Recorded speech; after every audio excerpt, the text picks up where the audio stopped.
Hi, I'm going to show you how to simplify a complex fraction, and for my example I'm going to use number 36 from page 566. This is the problem.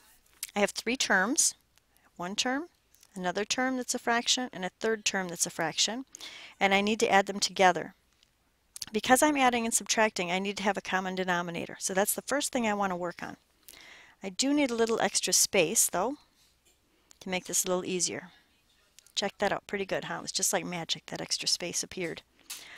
When you add fractions, you have to have a common denominator, and denominators are really jealous little things. This x, in order to get a common denominator, this x needs to have this, that 2x minus 3. It also needs this x plus 1. Now I can't just multiply the denominator by x plus 1. I have to multiply the numerator by it as well, because x plus 1 over x plus 1 is 1. So I'm not changing any value here, I'm just changing the way this 4 over x looks.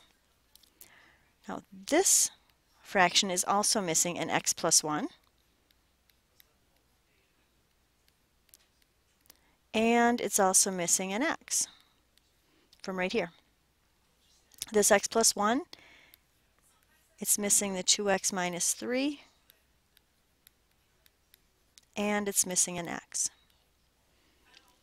So, next thing I'm going to do is just multiply my numerators, and I'm going to leave the denominators the way they are. I don't want to multiply them out because there's a possibility that I will be able to reduce them when I get closer to the end of the problem.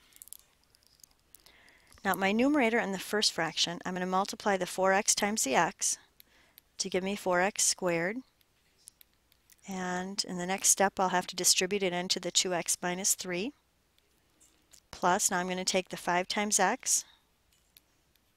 You don't have to multiply in this order, it just seems to be an easier way for me. Minus 4. Now be careful here, this minus sign, when I distribute the 4, I'm going to have to remember that it's a negative 4 that's getting distributed. So I want to make sure that I'm really aware of that negative sign. And I'm going to multiply these two binomials together.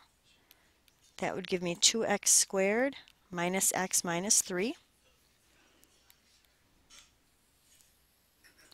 Now in my next step, I'm going to leave the denominator the way it is. And I'm going to distribute this 4x squared into the binomial. So I have 8x cubed minus 12x squared. Now I want to distribute the 5x into the binomial, so that's 5x squared. Remember, when you multiply with the same base, you add exponents, plus 5x. And then distribute this negative 4, remember it's a negative 4, to all three of the terms in that trinomial.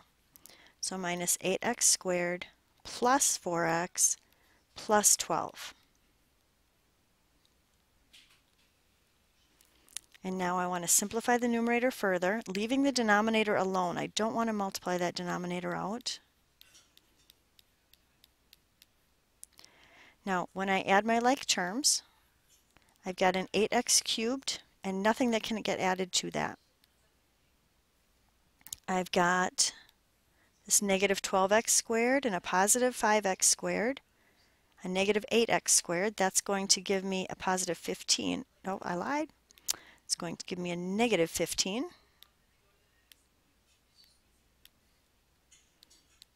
So minus 15x squared.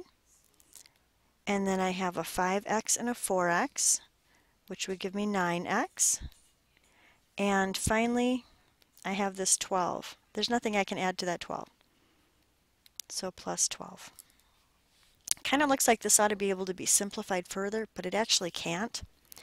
It looks like you could try a factoring by grouping in the numerator, but if you did that, right here, the only thing you could do is factor out an x squared, and you'd be left with an 8x minus 15.